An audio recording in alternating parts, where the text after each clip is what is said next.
Hi, welcome back to Marina Teachers for the S.L.A.Y CAPE Entrepreneurship tutorial. In today's tutorial, we'll be discussing from startup to success, understanding venture models. Let's get into today's video. We already know that every business starts with an idea. But how that business idea grows into a successful venture depends upon its journey. Today, we'll explore three major venture models: the promising startup, venture backed startup, and corporate supported startups. We'll also be looking at how they evolve over time. The promising startup.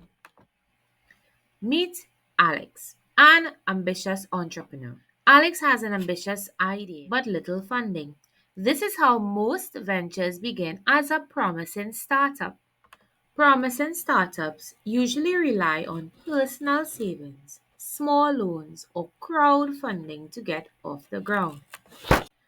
They often focus on building a product, testing the market, and gaining traction.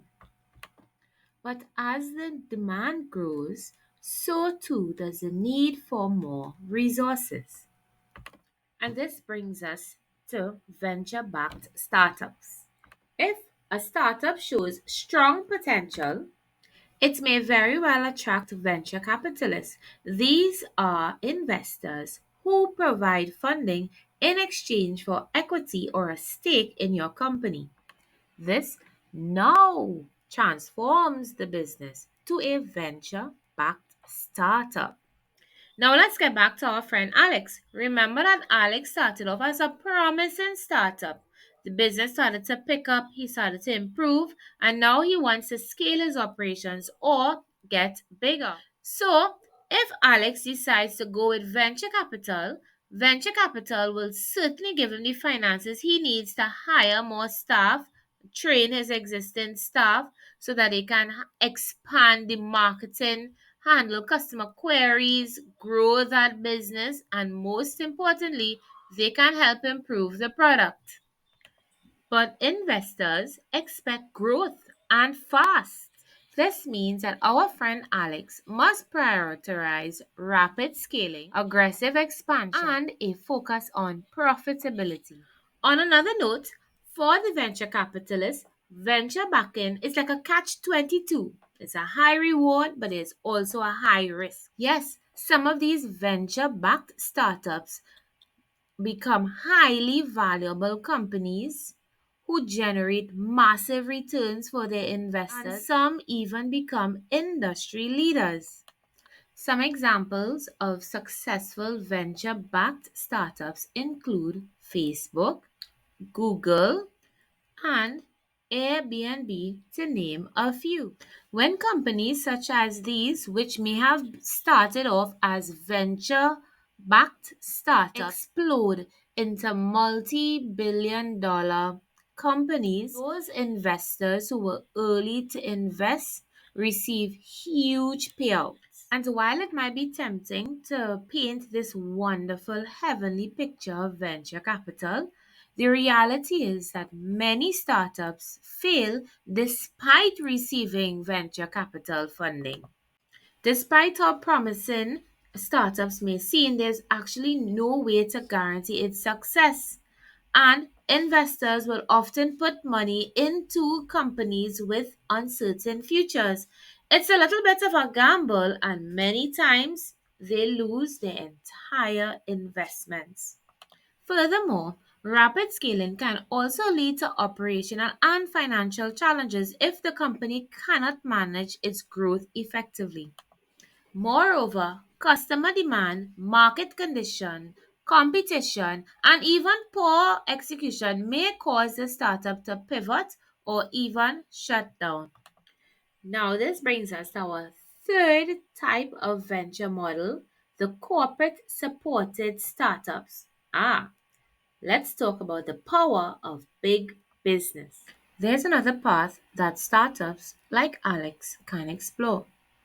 Instead of raising funds from venture capitalists, some startups partner with established corporations for funding, expertise, and market access. Corporations tend to invest in startups that align with their business goals. And in return, startups get access to mentorship, resources, and even those corporations' distribution networks. So, say our friend Alex develops a sensory friendly pen that narrates while it writes.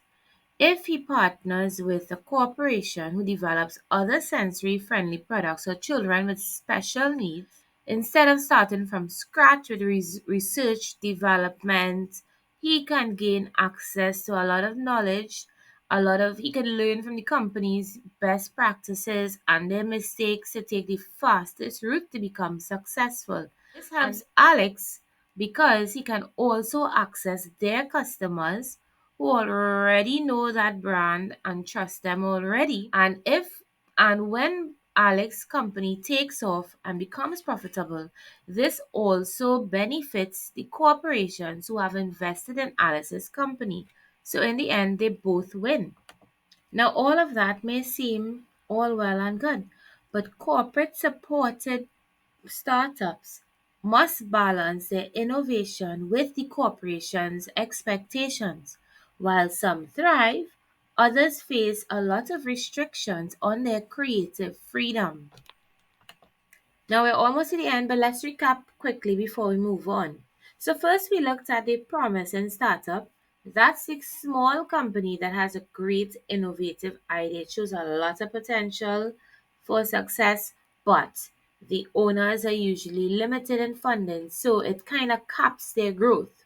They may approach a venture capitalist to get more funding, and that might increase their scale of operations and they become venture backed startups.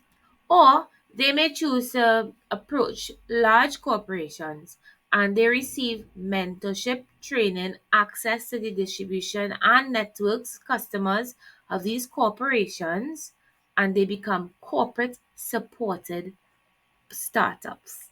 Got it? Good. Let's look at how growth can happen between these models quickly.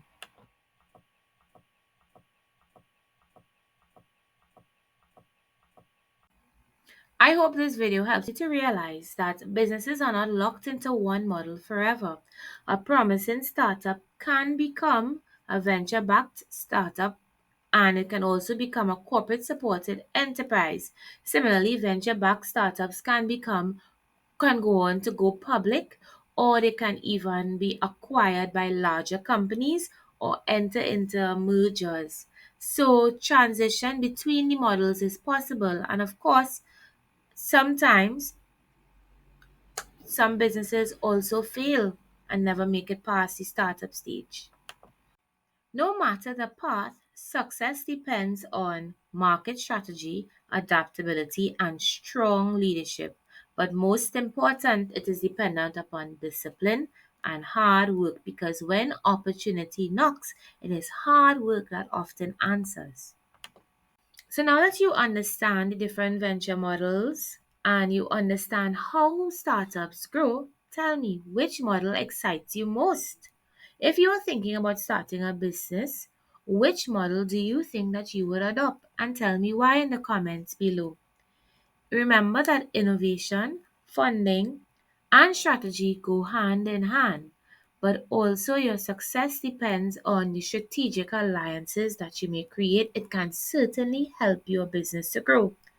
All of these go hand in hand together on the journey of success. Thanks for watching. Don't forget to like, to subscribe, and to click the notification bell so that you can be updated for any CAPE entrepreneurship tutorials. You can feel free to check out my other videos in this series. Bye for now. I'll see you in the next video.